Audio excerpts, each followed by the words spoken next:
on va passer à la deuxième partie de cette session sur l'autonomie, puisqu'on a vu que finalement les maladies psychiatriques étaient une privation de liberté. Est-ce que les nouveaux outils numériques vont permettre un tout petit peu donc d'améliorer ça, comme les soins en psychiatrie? Et donc on a toujours deux Clermontois, un professeur de psychiatrie et donc le professeur Samalin et puis Jean-Étienne Bazin, qui vont faire un duo pour répondre à cette question sur les outils numériques, me semble-t-il, dans l'autonomie. Alors, effectivement, comme partout, le numérique s'introduit et il y a de plus en plus de dispositifs qui existent dans le domaine de la santé mentale, mais dans le domaine de la santé mentale au sens très large, qui va du bien-être individuel jusqu'aux thérapeutiques psychiatriques. Et on a la chance que Ludovic Samalin ait été nommé à la tête du grand défi, il nous en parlera un peu plus tout à l'heure, du grand défi en santé mentale numérique, du numérique en santé mentale. Et à cette occasion, il m'avait sollicité pour essayer il m'a toujours sollicité, pour essayer de réfléchir aux problématiques éthiques que pouvaient poser ces dispositifs dans le cadre, et surtout comment évaluer les nouveaux dispositifs.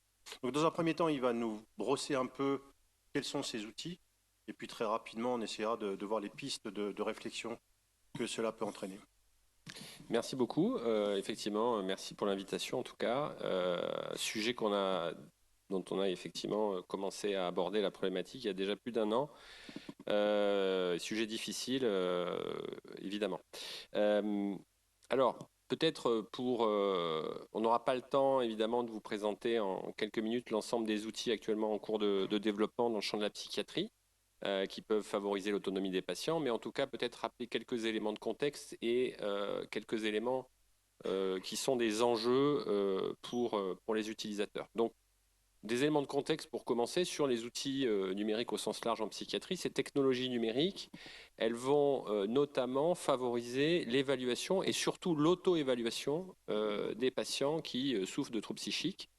Et évidemment, ça devient possible notamment par l'accroissement et l'accès aux smartphones, donc des téléphones avec connexion Internet, pour résumer, qui vont permettre finalement d'évaluer en conditions écologiques, c'est-à-dire en temps réel et chez vous, ou en tout cas dans un lieu qui n'est pas forcément un lieu de soins, et via l'intermédiaire de capteurs. Alors il y en a beaucoup sur votre smartphone, hein. Des fois on considère que le smartphone c'est prolongation de son être, mais en tout cas qui peut qui peut rendre via la captation de ces informations, donner beaucoup d'informations.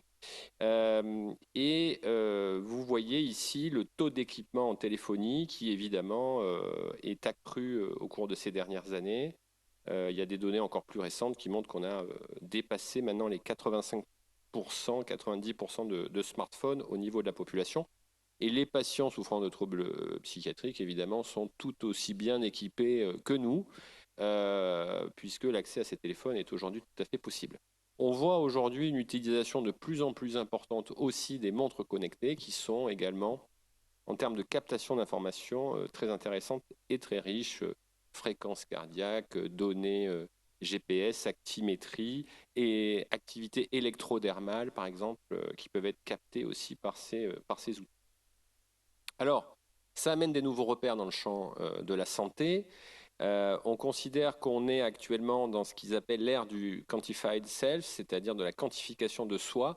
Actuellement, l'auto-évaluation, finalement, est la première production de données personnelles en santé.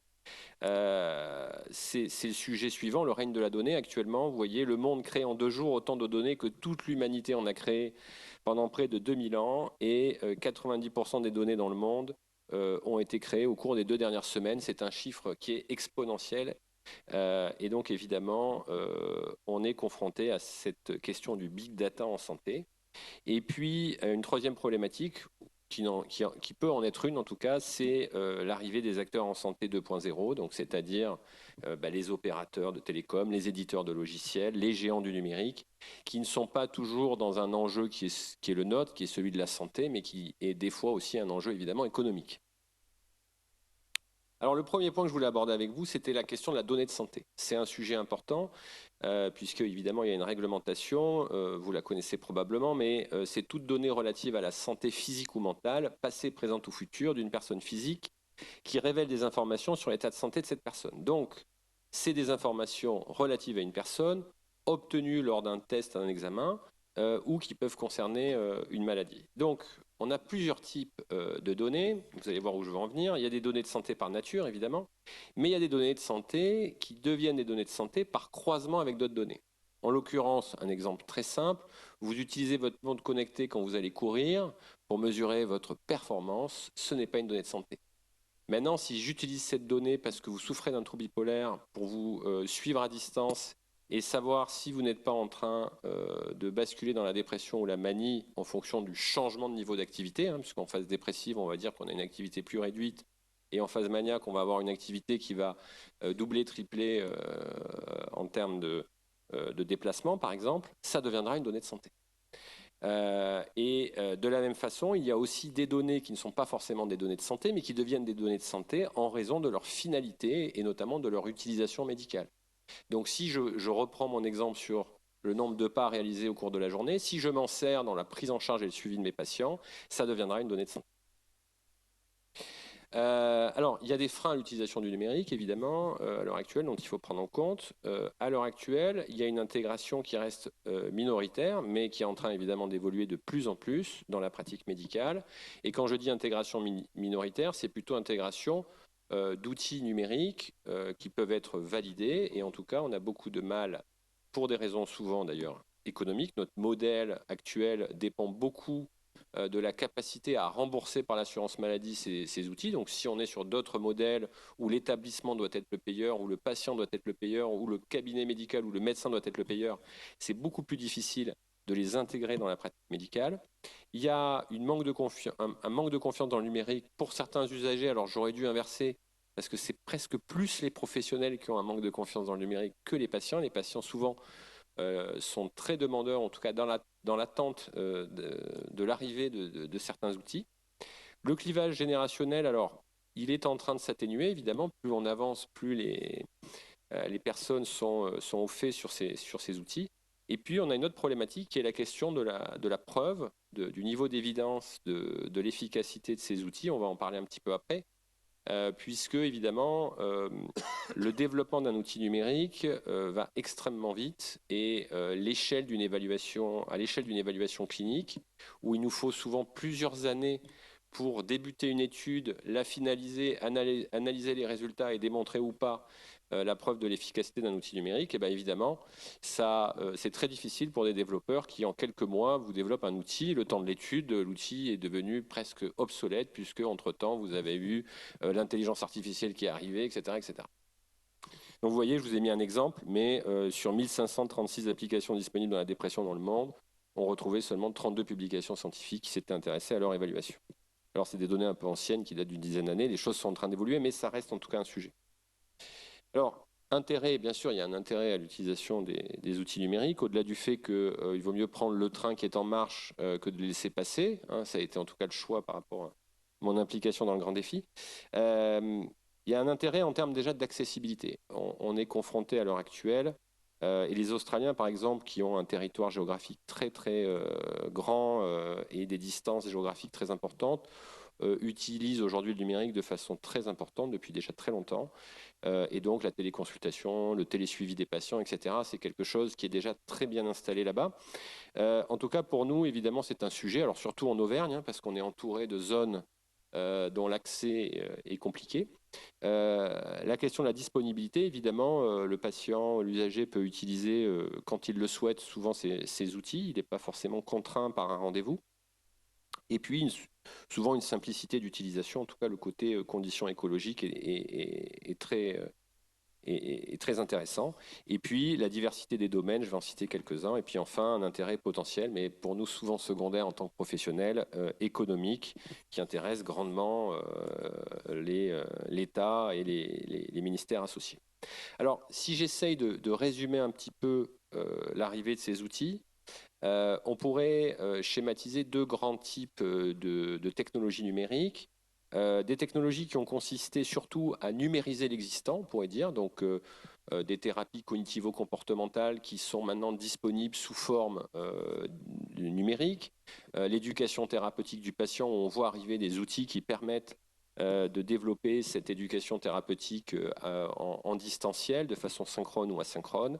La remédiation cognitive, par exemple. Etc., etc.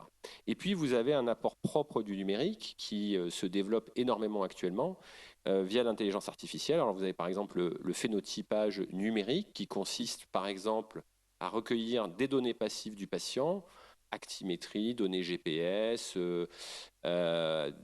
données vocales aussi, avec l'analyse de la voix.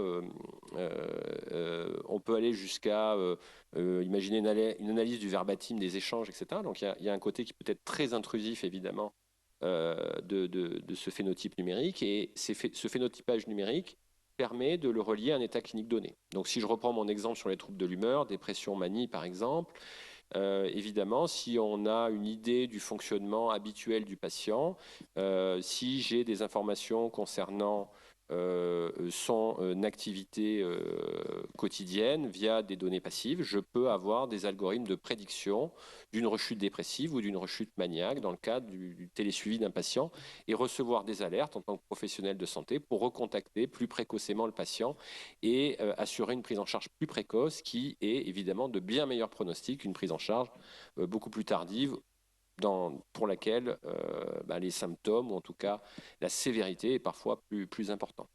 Vous avez aussi, par exemple, les agents conversationnels. On parle beaucoup de chat GPT et de tous ces agents conversationnels qui sont pour l'instant des sortes de chatbots où il faut quand même écrire. Aujourd'hui, on voit des outils se développer où on peut converser avec des avatars. Ça a un côté à la fois effrayant, mais ça fonctionne très bien. Donc, pour en discuter. Et puis, vous avez aussi un troisième point que je n'ai pas évoqué, qui sont les jumeaux numériques, qui permettent aussi de simuler. Mais bon, on ne va pas s'étendre sur le sujet. Vous avez ici les différents grands domaines de la e-santé. Et vous voyez dans le champ de la télésanté, la santé dite mobile et la télémédecine que tout le monde connaît depuis notamment le Covid, qui est de plus en plus utilisé, téléconsultation, télésurveillance, téléexpertise, etc. Et puis tout le champ des objets connectés. Alors si je résume les domaines d'intérêt, ils sont nombreux. Hein. L'information, évidemment, l'évaluation au sens large, repérage, dépistage, diagnostic, suivi, prévention. La question de la gestion ou le traitement des symptômes ou du trouble psychique, et puis la gestion du traitement lui-même. Ça, je l'ai déjà dit, on a oublié de le couper. Alors, je voulais vous poser une question, et puis je passe la main au professeur Bazin sur la question du choix d'une application, justement, parce que c'est déjà une première problématique. Vous avez tellement d'applications disponibles sur les stores, c'est que j'allais vous poser cette question. Je vous ai mis 4 applications, et je voulais voir si vous deviez choisir l'application, on va dire, qui est un dispositif médical numérique, qui a démontré son efficacité et qui donc répond à un certain niveau d'exigence et de sécurité, quelle application vous choisiriez? Alors, vous avez des applications peut-être que vous connaissez. Donc, vous avez l'application Petit Bambou, qui est une application française qui a plus de 12 millions d'utilisateurs aujourd'hui dans le monde, avec notamment un grand succès aux États-Unis, qui permet de faire de la méditation en pleine conscience et qui propose des exercices dans la gestion du stress et l'amélioration du sommeil. Vous avez Calm, qui est une plateforme de méditation guidée et de relaxation qui permet notamment d'améliorer son endormissement et la qualité du sommeil. Vous avez Mindday, qui est, et ça c'est aussi tout l'intérêt des thérapies numériques, c'est de favoriser l'empowerment et l'autothérapie des patients. Donc on parle d'autonomie dans ce cadre-là. Donc solution d'autothérapie et de développement personnel via des vidéos, des exercices interactifs, notamment pour améliorer la gestion du stress et de l'anxiété.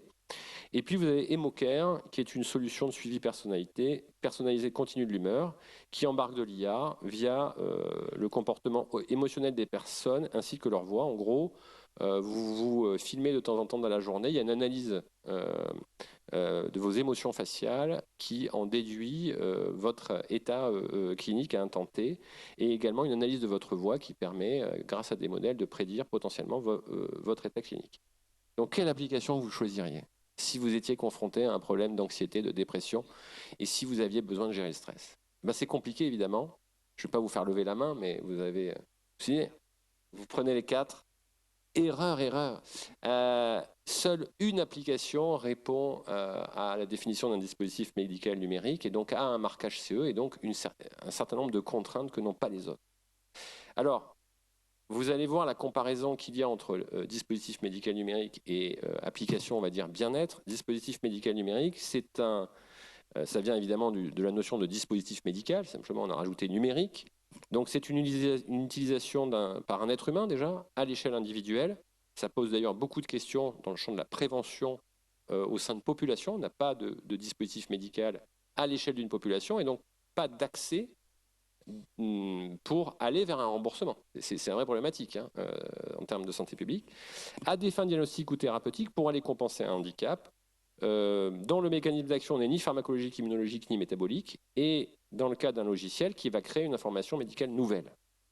Donc, si je fais la comparaison, oula, c'est pas passé du tout, entre application, alors là, ça va être dur pour moi, entre application bien-être et dispositifs médico-numériques, donc vous voyez, application bien-être, vous n'avez pas de nécessité de fournir une preuve ou d'études cliniques de l'efficacité de votre solution, ce qui est le cas des dispositifs médicaux numériques, évidemment.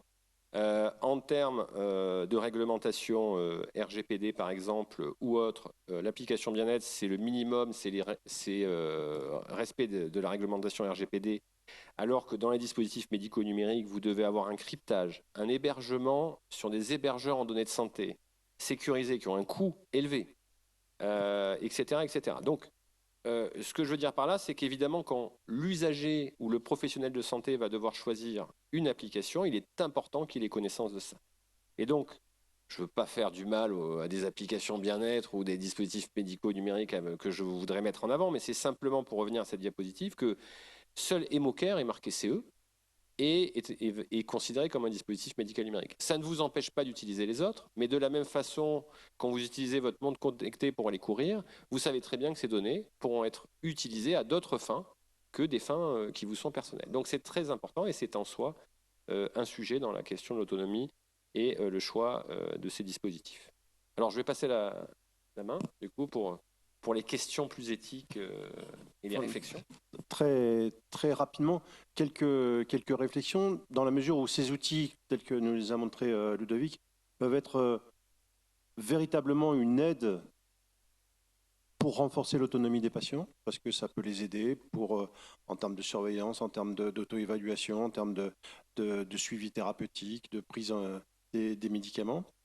À contrario, du fait de l'aspect intrusif, du fait de l'aspect contrainte, tel qu'on l'a vu précédemment dans le topo, finalement, il y a des contraintes physiques, il y a des contraintes chimiques, et puis maintenant, il y a des contraintes numériques. Et donc, ça peut poser quelques soucis sur le plan éthique. Donc, très rapidement, j'ai essayé de lister... Ah, on ne voit plus le... Voilà.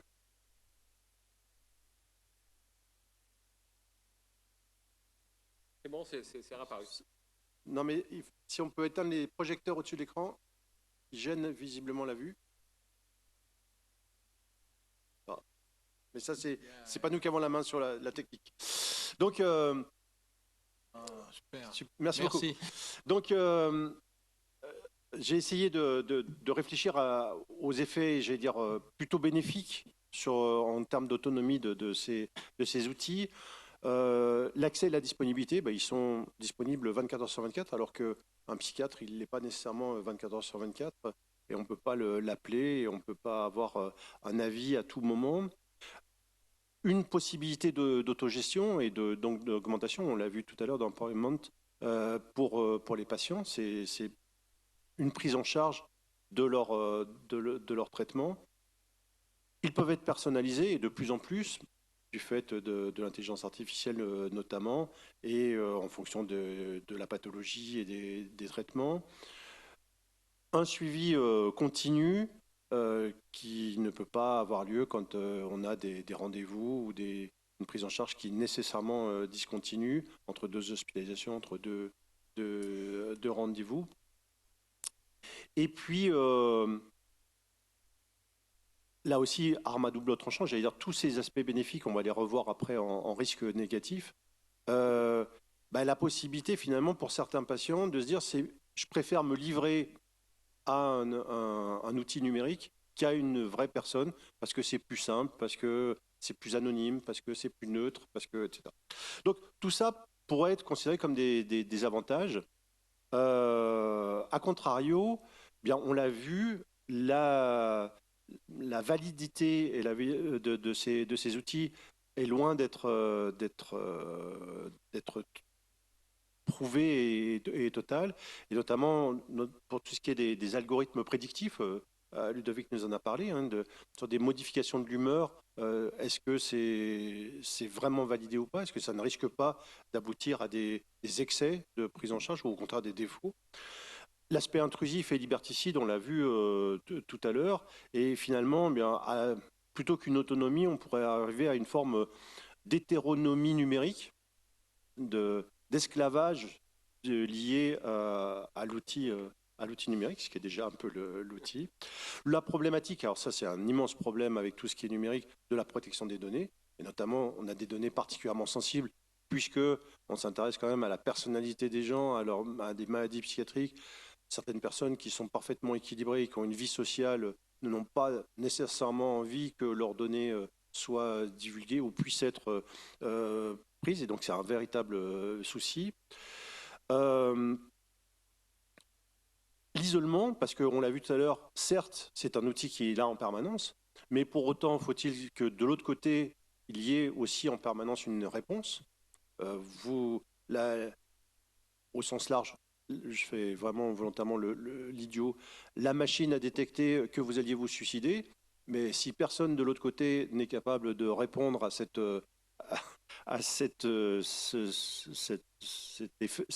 état, bien, ça n'apportera pas grand-chose. Et donc, finalement, vous risquez de vous retrouver dans votre campagne avec votre appareil numérique, mais totalement isolé.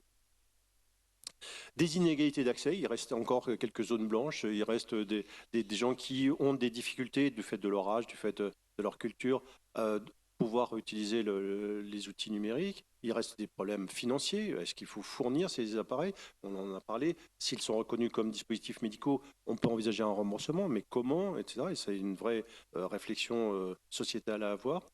Et puis, on risque d'avoir une forme, j'allais dire, j'aime bien ce terme de paternalisme technobiologique, c'est-à-dire de devenir totalement dépendant de ces machines et de ne plus pouvoir les utiliser, surtout si elles sont utilisées pour remplacer l'humain.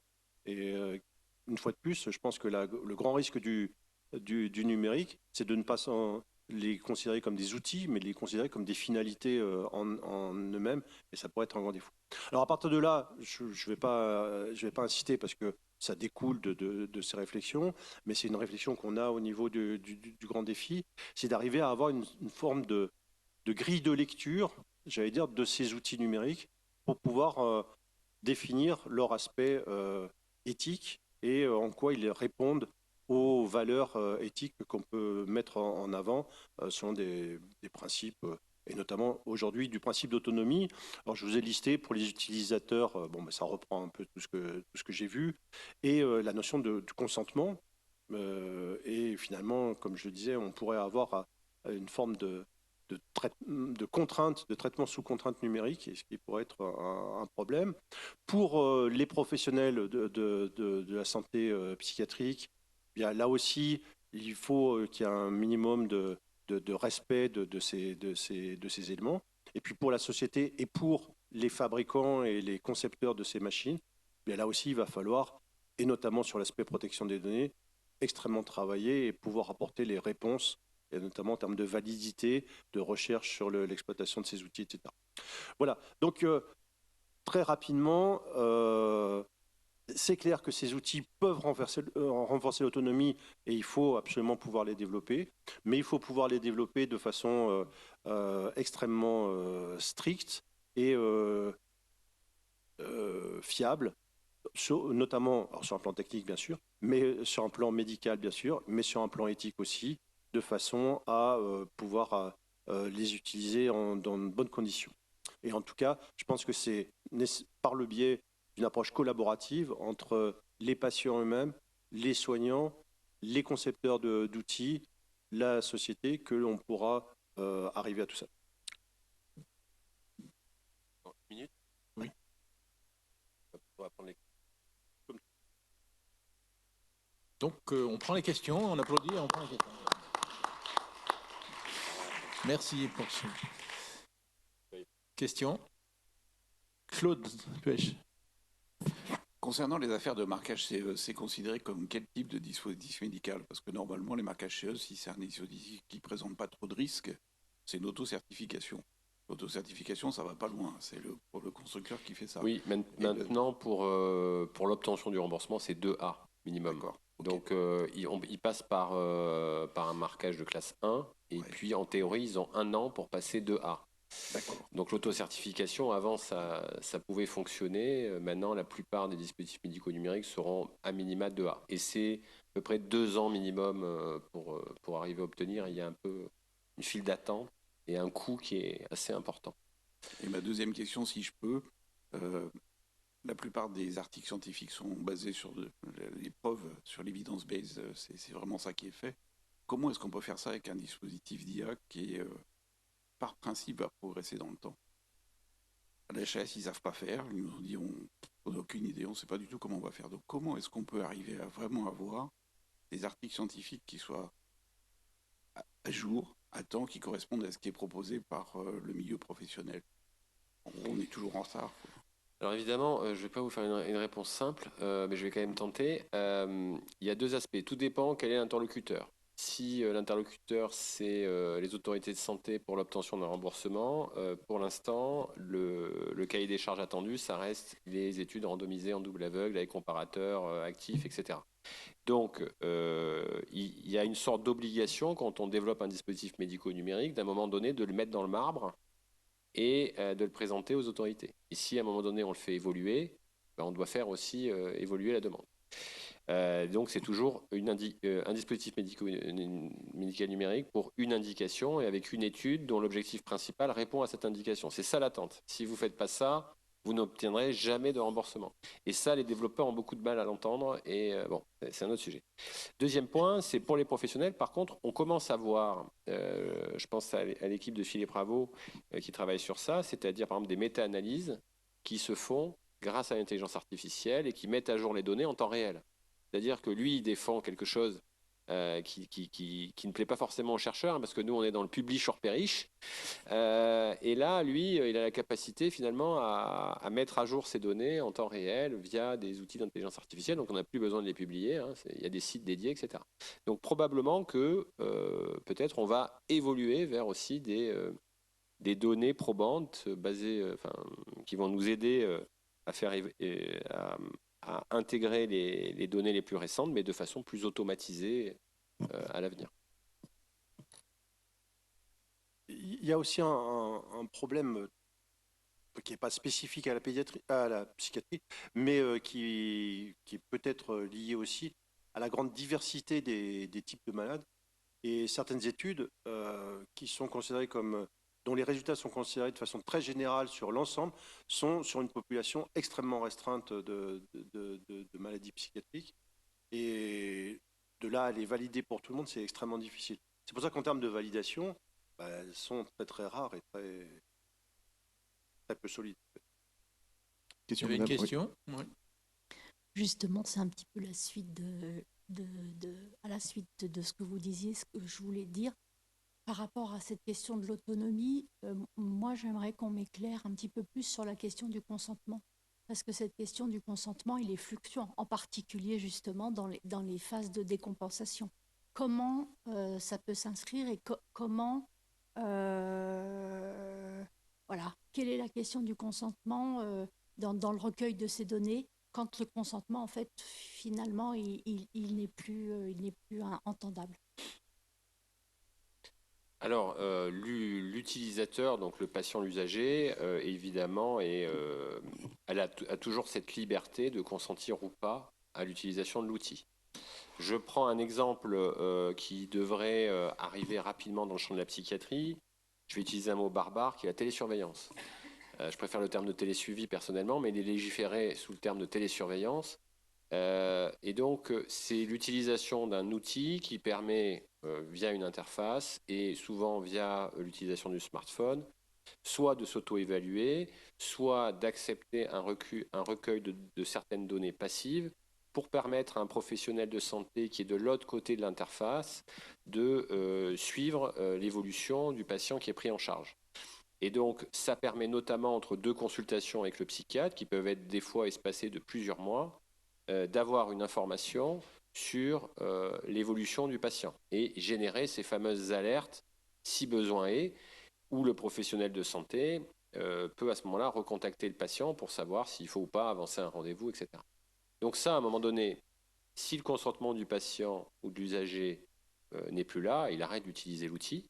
Il peut également s'en déconnecter complètement. Il n'y a pas d'obligation. Et on a fait des expérimentations, on a fait une expérimentation sur ce type d'outil sur près de 1200 patients. On a été finalement plutôt surpris de l'intérêt que ça a suscité auprès des patients. D'ailleurs, la crainte au moment où l'expérimentation s'est arrêtée, mais c'est un autre sujet, puisque en fait, on a vu que ça a réduit de près de 40% le risque de réhospitalisation chez les patients. Ça a amené une certaine réassurance des patients de par la disponibilité des équipes. Alors nous, on a travaillé avec des équipes infirmières qui assuraient ce télésuivi et qui recontactaient le psychiatre traitant si besoin était quand les alertes étaient confirmées. Mais vous voyez, on n'est pas dans une sorte de remplacement comme ça a été évoqué avec cette crainte du remplacement par l'outil numérique. On est sur une forme, j'allais dire, d'hybridation où on améliore ici la prise en charge. Et c'est ça l'objectif du numérique. C'est d'aller vers plutôt une amélioration de la qualité, même si des fois, la prise en charge un peu dégradée, quand on espace à 3 mois, 4 mois, 5 mois les rendez-vous chez le psychiatre, c'est quand même, il y a un problème de disponibilité des psychiatres. Donc, c'est pas non plus là pour les remplacer, mais ça permet en tout cas une disponibilité presque en temps réel pour réagir aux besoins. Voilà, j'étais un peu long, mais... Vous voulez passer peut-être une dernière diapo sur le grand défi numérique Oui, en alors, santé? du coup, c'est presque dans le sujet, mais pas tout à fait. Donc oui, c'était quand même vous informer de cette histoire de grand défi numérique en santé mentale. Donc c'est ça fait Si partie. on peut l'avoir projeté. Ah oui. Ce grand défi numérique en santé mentale, en tout cas, c'est une histoire qui a commencé il y a 2 ans et demi, et donc qui fait partie des projets France 2030 pour lequel, en fait, la délégation ministérielle en psychiatrie et santé mentale, avec notamment le professeur Franck Bellivier qui a sa tête, s'est battue pour sanctuariser en tout cas un financement qui était de l'ordre de 25 millions d'euros, initialement, parce qu'il y a eu quelques coupes budgétaires de gouvernement à gouvernement, pour favoriser en tout cas le financement et le développement de dispositifs médicaux numériques dans le champ de la psychiatrie. Et donc, pour des raisons qui sont citées ici, qu'on a déjà évoquées en lien avec évidemment les enjeux autour de la psychiatrie, et qui visent véritablement à essayer de faire émerger des dispositifs médicaux numériques à visée préventive, à visée thérapeutique ou pour favoriser l'insertion sociale et la prévention, mais pour les usagers, les professionnels, les aidants, etc. Spectre très large, évidemment, avec un budget qui est finalement, dans ce contexte-là, pas forcément élevé. Mais en tout cas, on a lancé 2 appels à projets. Un premier qui a vu l'année passée, qui a permis de financer 3 projets et 3 lauréats sur des dispositifs de télésuivi, sur des dispositifs de prédiction ou d'accompagnement personnalisé des traitements.